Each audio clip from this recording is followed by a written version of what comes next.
Hello and welcome to another edition of Currently in Quincy. I'm Joe Catalano. On today's show, we'll talk with newly appointed Quincy School Committee woman Courtney Perdios. First, though, weather and news for you currently in Quincy. It's a snowy scene here in Quincy Square, 31 degrees with some light snow falling. It'll continue all day today, off and on. Might be a little heavier later on this afternoon. A couple, 3, maybe 4 inches by time it winds up this evening. Lows will drop into the lower 20s. A lot of clouds around tomorrow. Might start out with a snow shower or snow flurry, otherwise cloudy in the mid 30s. Sunday, the pick of the weekend for sure. Lots of sunshine with highs in the low 30s, and another mess here on Monday. I think mostly rain right now. Might be a little mix as temperatures Monday will climb into the low 40s. Looks like a bit of a warm up into the middle of next week. Right now, though, snowy and 31 here in Quincy. In the news today, for the first time in months, Quincy is in the yellow category on the state's coronavirus risk assessment map. Yesterday, the city improved from the red category to yellow as Quincy's positivity rate dropped below 4%, and the 1 and 2 week daily case averages also dropped. The last time Quincy was in the yellow category was December 9th of last year. There are currently 200 active cases of the virus, and there have been a total of 7,043 in Quincy since the outbreak of the pandemic. There have also been 145 deaths. Courtney Perdios is now a member of the Quincy School Committee. Perdios was selected to fill the seat left vacant when Anthony Andronico was appointed Ward 2 counselor following Brad Crowell's resignation. Perdios was selected by a joint meeting of the City Council and School Committee on Tuesday night. Doug Gutrow said that he was pleased to be able to support Perdios. And I'll say this, despite Courtney's loss at the ballot box, she did not retreat from her advocacy and her interest in QPS. She remained as co-president of Citywide PTO, and amidst the pandemic, she helped serve as a voice for parents with questions, and then sought and was appointed to QPS's reopening task force. They met all summer long, as the superintendent will tell you. Task force remains active today and engaged as we move from remote to hybrid and hopefully back to in-person learning.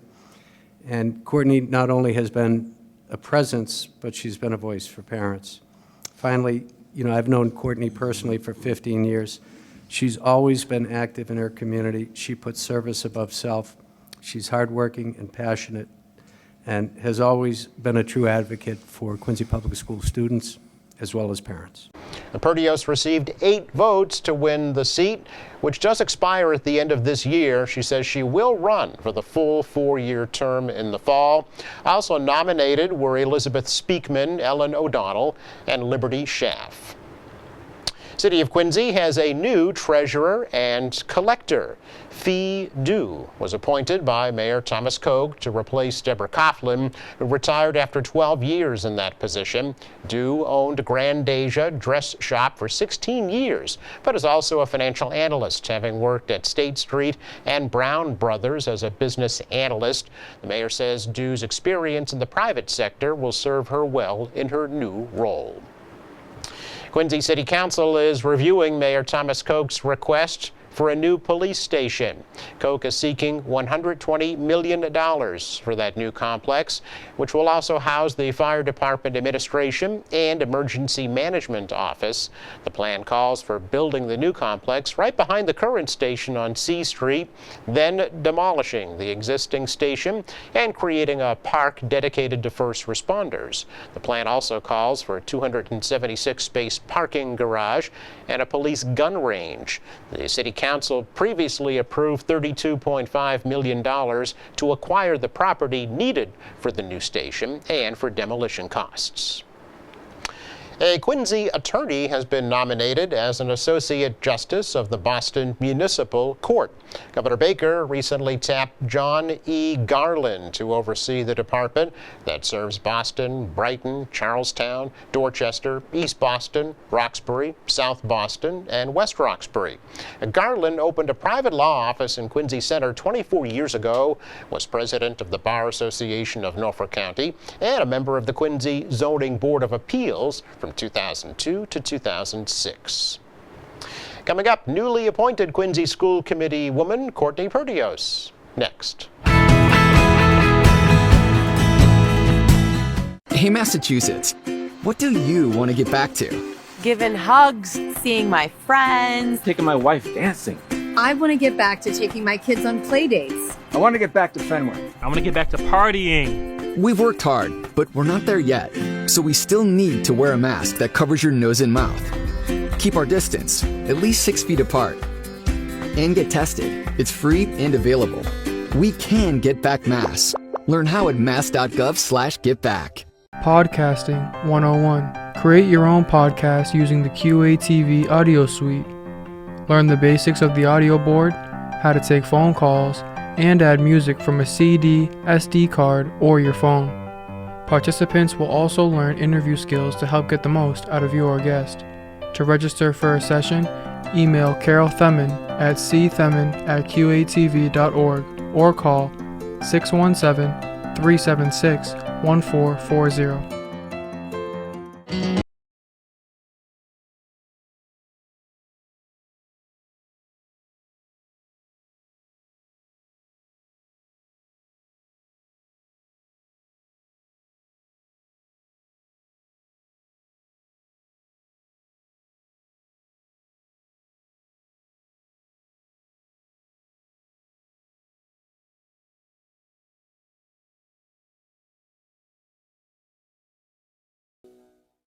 I hear someone go, "Didn't it come from you guys?" Strangers cough at me. Move away from me. Someone spit towards my direction. All the stereotypes that we've worked so hard to break are just going to be reversed.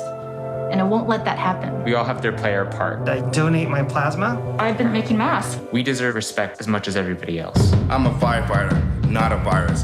I'm a mask maker, not a virus. I'm a nurse. I'm a delivery woman, chef, a neighbor, artist, Bus driver. I'm a doctor. Fight the virus. Fight the virus.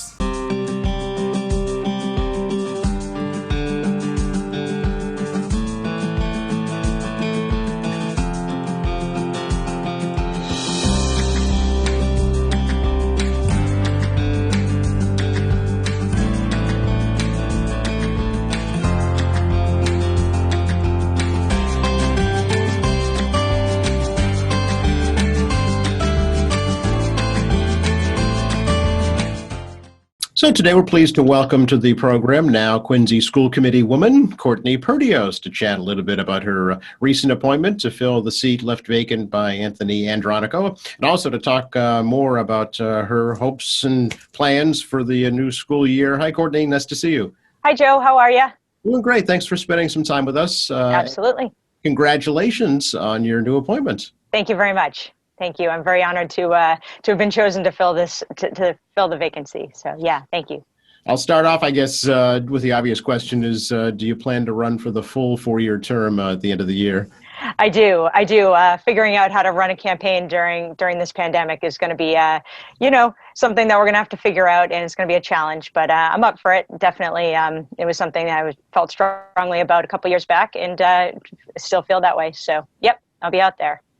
Yeah, as you mentioned, you a candidate back in 2019 did extremely well, got almost 6,000 votes, and it was mentioned during the nomination process about your steadfast commitment to the Quincy Public Schools, even after not being elected that time around. So, what is it, Courtney, that drives you? Why are you so passionate about the public schools here in Quincy? Well, funny enough, it's never really been about the seat or the school committee itself for me. It's always been about the work. It's been about advocating for our kids, for our teachers, for whatever I can do to help the school system be even better than it is.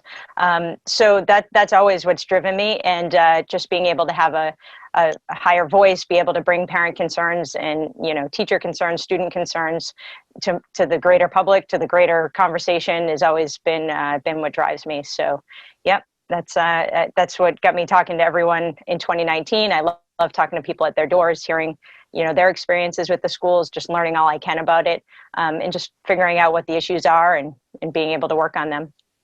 Obviously, the pandemic is overshadowing everything right now, and certainly in the public school system, that's no different. I know you were involved in the task force reopening process. So how would you kind of rate, Courtney, how Quincy Public Schools are doing during this challenging time. Yeah, it's a great question. Yeah, after the election, a lot of people said, "Well, aren't you really glad that you didn't end up getting elected because you'd have to figure out all this and it's so hard?" And I said, "No, honestly, this is why I wanted to run, to be able to handle these hard times and these hard decisions and be part of figuring out some solutions." And I was lucky enough to be invited to be part of that task force, and that was such a great way to be able to bring parents together with this group. And the Superintendent Mulvey, was fantastic. It was pretty much his first big project he had to work on as superintendent, to bring this task force together, and he did a great job bringing people from all the different stakeholders together. You know, teachers, parents, the city side of things, transportation, technology, everyone together, and we just had these conversations. We listed all the issues, and I don't even know if, I think our first meeting was just listing all the issues that the pandemic was going to require us to be looking at. And we had, we just started meeting weekly, twice a week, a couple weeks, all through the summer, and just tried to hammer away at those conversations and figure out how best to attack each issue, and try to minimize the effect on kids, minimize the effect on parents, on teachers. So we just went to work and did that. And I think, there's some things that we could have probably done better in hindsight, but I think every school system has gone through this and had these discussions. And I think we've done, as well, if not better than a lot of them. So I'm proud of the work that's gone into getting the kids to where we are now, and hopefully just keep working on, getting them back in a safe and responsible way. Yeah, we are on the cusp of having first through third graders be able to come back full time, and then possibly some other grade levels after that. So how do you think that's going to flush out? Yeah, we're gonna learn a lot next week. Monday, as you mentioned, Monday starts the first to third graders coming back, and they're gonna kind of be the test pilots here for us to see how this goes, what we need to tweak. We're going to have to get some feedback from parents and from teachers and from administrators at the school level, and adjust what we need to, and then hopefully just keep adding grades until we can get everybody back there. Yeah. Are other communities following that same line, do you know, Courtney, or is Quincy kind of setting the standard? I pay most of my attention to Quincy, but I do, we do take a look at what other towns are doing. And yeah, I mean, there's a bunch that have looked at bringing kids back full time, or there's a lot of different ways that other communities have done it, week on, week off. They've done hybrid differently. So it's just kind of looking at the numbers in your town and just kind of figuring out what the concerns are locally, and figuring out what's best for Quincy. So I think we've been trying to kind of keep our own, an eye to everybody around us, but also making the best decisions for us. Yeah. Are there talks or plans about, the long-term impacts of what this might have on the future of school kids? Yeah, of course. I mean, there's a lot of talk about the social emotional effect that this is having on everyone. We just don't know what that's going to be. And I think coming back in the fall, teachers are going to have to really, maybe even reteach a lot of the things that they went over this year to make sure everyone's caught up to speed on the academics, but also to check in and make sure kids are okay, and just be able to get back to socializing with each other. Yeah. I know you're involved at the state level too for kids with special needs. Talk a bit about that if you could.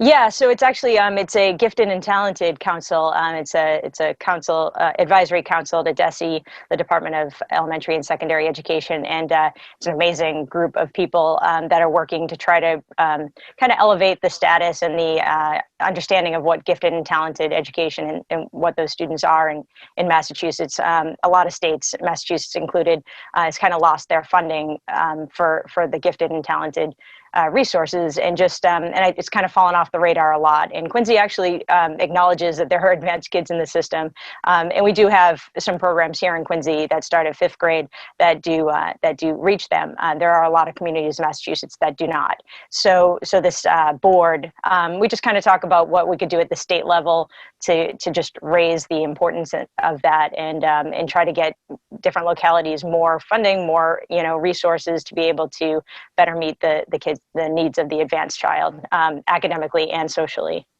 Right. Yeah, that's what sometimes special needs has a different connotation, but it can also mean kids who need, higher levels of instruction or more challenges, if you will. Absolutely. They're just, it's both ends of the spectrum, right? And we absolutely need to make sure that the kids kind of below the curve, or we're raising them up to make sure that they're right there too. That's very important, and there's a lot of resources for that, which is great.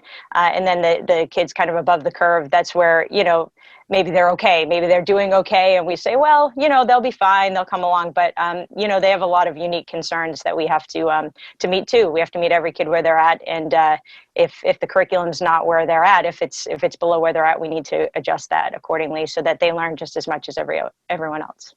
Speaking of special education, can you talk a little bit about the Special Education Learning Center that will be developed at Old Colony Avenue? Is that something you think is a good idea?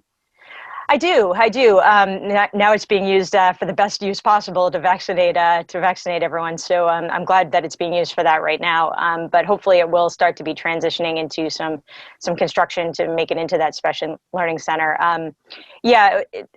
Getting as many kids back here as we can and keeping them in district would be great. My concern is going to be making sure that the services they get and the programs that they're running out of that building are just as good as what they're getting out of district, right? There's a reason that those kids went out of district, and just making sure that we're not sort of saying we're meeting their needs and not. So just really kind of doing our due diligence, talking to the parents there, really making sure they're happy with what's going on. I think trying to build community with parents here as opposed to at other schools and other communities when we're kind of sending them out. Building that community here is important. I think there's definitely potential, and there's definitely it's got the potential to be a great idea. But we just, as with everything, we've got to keep our eye on it. Yeah, obviously finances are going to be a huge challenge going forward because of the pandemic. But the governor has said he's hoping at least to somewhat fund, the special funding that he approved last year before the pandemic happened. How do you think that's going to impact the Quincy schools? I don't know. The mayor's always been very, very supportive of the school budget. So I hope it's not going to be too bad. I hope that we'll still continue to be able to do all the things that we've planned to. I'm not sure how it's going to affect grants, things like that, how it affect the MSBA funding that we've gotten, that we've been lucky enough to get in the past. So I think we're just going to have to see how that plays out. And the funding is going to be a new element that I haven't had to work directly on before. So I'm excited to get into the nuts and bolts of that too. Yeah, if you could tell us a little bit about your professional backgrounds and how that will assist you in your role in school committee. Sure. I work at my day job, my paying job. I work at Boston University in the School of Public Health. I do editing and design work. So that's my background. I went to Stonehill College. I got my degree in English and Fine Arts. So I kind of merged them together to make, it's kind of a marketing type job, but definitely editing and that type of stuff. It's more attention to detail. I'm very detail oriented. So it kind of goes with my professional and my passion, which is advocating for our kids. I have three girls that always make sure that I have to keep my details oriented with them too, and make sure their schedules are in line. So definitely that helps me a lot. And I have a very flexible schedule. Even before COVID, I work from home, so my schedule is pretty flexible to allow me to, be where I need to be and do what I need to do. Do you think the Quincy School Committee does a good job of reaching out to parents, Courtney, or are there things that you'd like to see improved? That's a good question. The school committee itself, I always found it when I was going to meetings and when I was approaching and speaking before the board to be hard. It's hard. It's not warm and fuzzy, right? It's a public board. It's a board, and you have to speak during open forum. It's not conversational. And since I've been involved, a lot of the school committee members now come to citywide PTO meetings. They've gotten a little more involved, I think, I would say, with parents. And there's been a lot of surveys and a lot of forums, a lot of ways they're trying to engage with parents. And I think that it's a lot better now than it was when I first started advocating, probably about almost 10 years ago, 8 or so years ago. And I think that we're starting to break down that wall, I think, a little bit between them. So I think that I think we're going in the right direction, but there's never enough communication, right? So we always got to keep working on two directional conversations too. So just being able to get into the community, reach out to teachers, reach out to families, and just find out what's important to them. Yeah. Do you think that the teachers have a strong voice, when it comes to school policy before the school committee?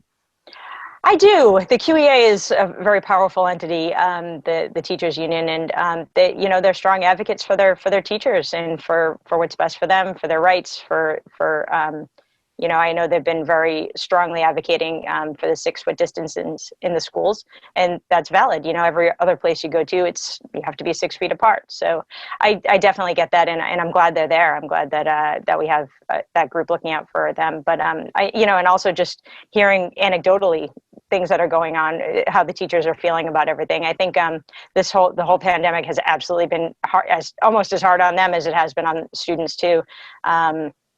And families, and they've had, I'm sure their work-life balance has been blurred too, making Google Slides at home. And I think it's just really, really important to keep reminding them, keep being there for them, keep telling them that we're supporting them, telling them that we appreciate what they're doing. We can't do enough right now for them. And I, for one, for my kids, I appreciate each and every one of my teachers, my kids' teachers, what they're doing, the time they're putting in. So I know that it's hard right now for them. Yeah, it's certainly a lot of the teachers are also parents, so absolutely dealing with both sides of it. Yeah. Yeah. Are there things that you think the Quincy schools can benefit from this whole experience and maybe, utilize post-pandemic? Yeah, there's definitely a lot. I mean, a lot of this technology, my kids are, they've now way surpassed me in the technology end of things. So I think, using more technology in the classroom, knowing that the kids are capable of it, I would like to see a little less screens going forward when things are back to normal, a little more hands-on, a little more in-person communication. But definitely, I think there's a space for the technology. I think that at the elementary level, they've had hour-long lunch breaks, and I think that's something I'd love to be able to continue to get. We always have said there's not enough time. There's not enough time. Well, we made it work for this, so I'd love to be able to figure out how to make that continue. And just pull out the highlights, pull out what we can from what's worked pretty well. As you're well aware, of course, the issue of equity and racial justice has come up over the past year, not only, in the community, but also in the school community. Talk a little bit, if you can, about how you feel about that. Yeah, it's something, nationally we're dealing with. It's in our community. It's definitely something, this is a timely topic, but it's been happening forever, right? And I'm glad that we're having conversations about it. I'm glad that doors are opening. People are feeling more comfortable about coming forward and sharing their stories. And it has to start there, right? We have to listen to what people are saying about our community, our school system. And even if we're not experiencing that, they are, and we have to be responsive to that. So just, I'm looking forward to the work that the Equity and Diversity Inclusion Subcommittee is going to be working on. So I'm looking forward to hearing what their goals are, what their plans are, just to be part of that moving forward. But yeah, we have a lot of work to do. But I think we do have a very diverse school system, absolutely, and it's one of the strengths. So we have to harness that somehow and figure out how to embrace each other and raise everyone up. Facilities-wise, Courtney, how do you think the Quincy Public Schools are faring? The mayor is pushing strongly for a new Squantum Elementary School, for instance. How do you kind of rate the facilities? Yeah, we've always, we have a lot of old buildings, right? And so they have to be updated. I think we've done a great job about reaching out for the MSBA grants, the School Board Association, Massachusetts School Building Association. To try to get that funding from the state to offset it. But a lot of these buildings need a lot of work, and I think we've done a good job updating when we can. Updating windows, updating lighting, different things throughout. I know Point Webster just had a big lighting redo lately. So, definitely they keep up with it. And the new buildings, you have, sometimes cheaper to replace than it is to revamp when it gets to be that extensive. So Squantum, I think, is good. I think it's good that we're going to go for replacing that. It's an old building, and I think that there's a lot more opportunity that whole site has to offer. So yeah, I'm excited to oversee that. And like you mentioned, the special ed building, special ed center, that's going to require a lot of building as well. So, but as long as we kind of keep on it and just keep updating all of our schools so that all of our students have, equal access to different technologies in the buildings. Sure. Do you know what your committee assignments will be yet, Courtney? I don't. Nope, Okay. I haven't heard that yet. Yeah. Do you have any favorites you'd like to serve on? Teaching and learning is always one of my favorite ones to watch, to tune in. I'm always really, excited about what our kids are learning, ways we could deliver material better, that type of stuff. And advanced curriculum always interests me. So hearing about that, it's definitely that. Special education is something I'm interested in learning more about. And it's something that, I haven't quite got into that world. It's such a huge world. And so I'm looking forward to learning about that. And the athletics subcommittee, I haven't quite, we don't do too much on that one yet too, because my kids are a little bit younger. So I'm looking forward to learning about the ones I don't know as much about. Sure. Well, anything else you'd like to let folks know about right now? Yeah, I'm just really excited to have this opportunity and ready to hit the ground running. And I'm just really excited to get our kids back through the COVID stuff and figure out a way that's safe and responsible to get everyone back. And looking at advanced coursework for our students, especially at the younger elementary age, is something I'm eager to take part in. And I'm also really excited to be able to discuss at the school committee level, exploring some options and developing a concrete plan for getting our fifth graders at Point Webster and Southwest middle schools back to their elementary schools, and just figure out how we can do that and try to move that issue forward a little bit, so we can ensure an equitable experience for those students and families as well. Sure. Has your city email been established yet? Do you know? Yes, I do have an email address. It's Courtney Perdios at quincypublicschools.com. Great. Yeah. Appreciate your time, Courtney. So good to Yeah, talk to thank you so much. It was very good to talk to you too, Joe. Thank you. All right. Feel free to reach out anytime. We're here to help. Thank you. Will do. You're welcome. Bye-bye. Take care. Bye-bye.